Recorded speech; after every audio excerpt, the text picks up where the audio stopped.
Jacob, it wasn't the most gorgeous win ever, but for a team that really, really needed one, needed a pick-me-up, needed something to feel good about, LSU went in and executed their offensive game plan exactly the way they wanted to. They wanted to control the football. They wanted to keep the ball away from Arkansas, and they held the ball for better than two-thirds of the game. If you look at the numbers, we play this game a lot. If you looked at the numbers before you looked at the score, you say LSU ran 91 plays and had the ball for 41 minutes, almost 42 minutes, and Arkansas ran 53 plays and had the ball for a little over 18 minutes. You'd say, well, LSU probably outgained Arkansas. They didn't. They were outgained 443 to 419. They, on average per play, trailed 8.3 to 4.6. But we talked about this on pregame. Controlling the clock, controlling the ball, controlling the momentum of the game was very important for LSU. And they did just that because this defense is still going to give up big plays. It's who they are. There's only so much you can fix at this point in the season. You're going into the seventh play-in date. Tigers gave up 2 plays of 29 yards, 2 plays of 50 yards, a 51-yarder, and a 65-yarder. That's who they are defensively. We mentioned it, Haney. They don't have the luxury, or they probably don't care about what it looks like at this point. They had to leave Fayetteville with a win. Whatever it took. It could have been 9-6, one of the old school LSU scores. They don't care. They had to have more points than Arkansas at the end of the game, and that's exactly what they did. And they had a very interesting offensive game plan. It worked for them. They did control it. They went out there hoping to get 4 yards per play, and that's exactly what they did. They took care of the football, and they did what they had to do to end up winning the game. And it wasn't a sexy game by any means. And the offensive side of the football wanted to run the ball against a team that you can run the ball against, and they did that. And the defense, you're right. They still gave up the big plays. That's who they are at this point. They only gave up 1 explosive play in the run game, and that was kind of on a, end around. Yeah, it was more of a jet sweep look to a guy he's a running back, but he's fast. We saw him motion out and hit a big play on a post, and so I can live with that. They fixed one of those issues. Now, when you start giving up 50, 65, 51-yarders through the air, that's still very troublesome. But outside of the one rub route, it was just you got beat, right? You got beat one-on-one, and so – you got the mental issue part of it fixed. Now you got to come with the physical part of it. And it was against backup defensive backs. I understand that as well. But still, you've got to have more talent than Arkansas. So that's something you still want to see get fixed. But for an ugly game on the field, in the booth, and with the referees, you still found a way to win the game. The most encouraging part of the game to me was LSU's execution on third down, both on offense and on defense. They got Arkansas off the field 10 times out of 10 on third down.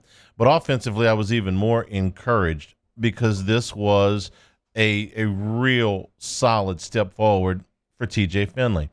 LSU was 12 of 23 overall on third down. Finley was 8 of 11 in his passing attempts on third down for 77 yards, and 6 of those accounted for first downs. I thought that he was accurate. I thought that he was poised. He didn't force balls. He didn't turn the ball over.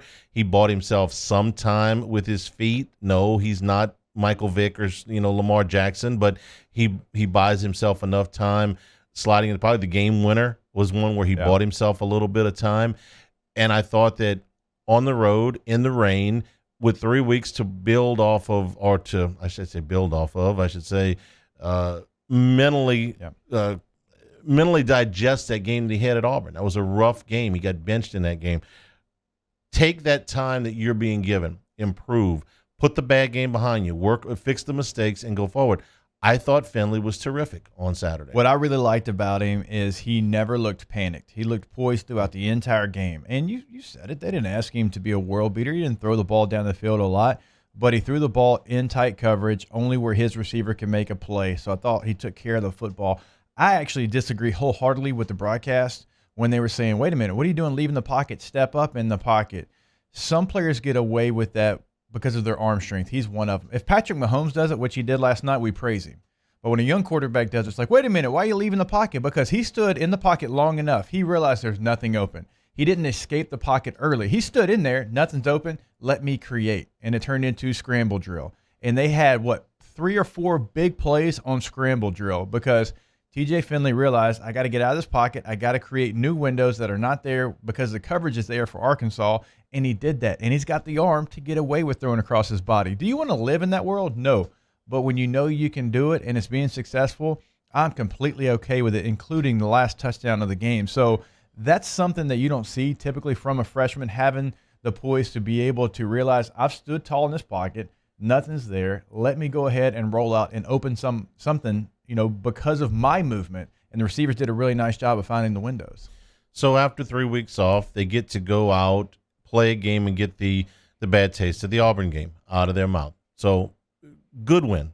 Take it any way that it comes. You'll take this win. And the special teams, I think you brought this up at the beginning of the show. It's worth talking about again. The special teams, in your opinion, were the difference here? It's so tough when you're doing a pregame show and you start talking about keys to victory and you're the guy who says special teams, because I realize what that sounds like. I truly do. But it is a phase when you're a struggling football team on one side of the ball, like LSU is on defense right now, that it can elevate you to get a win. The offense did their job. The defense did much better but gave up big plays. The third phase can be the main phase if you allow it to be. Zach Von Rosenberg was the difference in this game. He averaged almost 50 yards a punt, 5 of those inside the 10-yard line. That's crazy statistics, okay?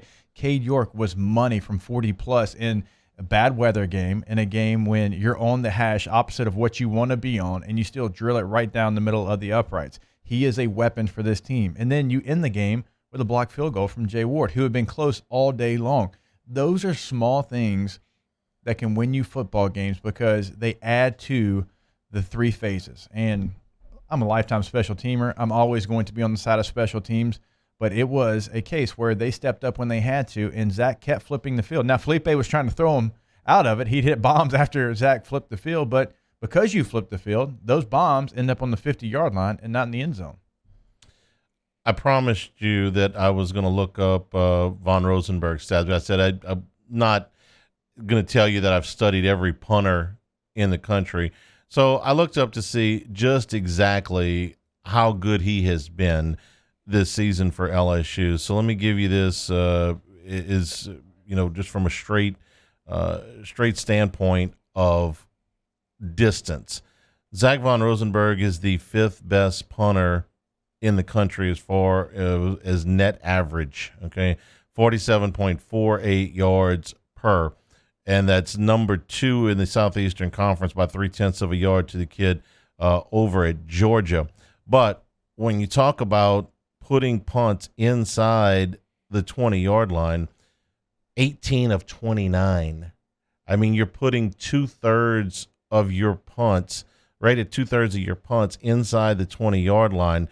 And, oh, by the way, what are opponents, bringing it back against you with? They are bringing it back to a tune of 35 yards for the year. Mm-hmm. That's it. So you've put 2/3. You're fifth in the nation in net punting. You've put 2/3 of your punts inside the 20-yard line, and I don't have the stat for how many inside the 10, but a lot of them have been inside the 10. And you've allowed only 35 yards of return yardage all year. How do you can't do any better than that? Yeah. I mean, just from raw statistics, I don't have what the kid from Arizona State. I don't have his inside the 20 numbers yet. I can get those in a second, but man, how do you do any better than that? That's a weapon for you. And you had to have it. You had to have it in this game because Arkansas is taking shots, and it has become a real weapon for LSU. And they've been a really good special teams unit pretty much for the entire year. Outside of a couple of kick returns early in the year, they've got a special teams touchdown.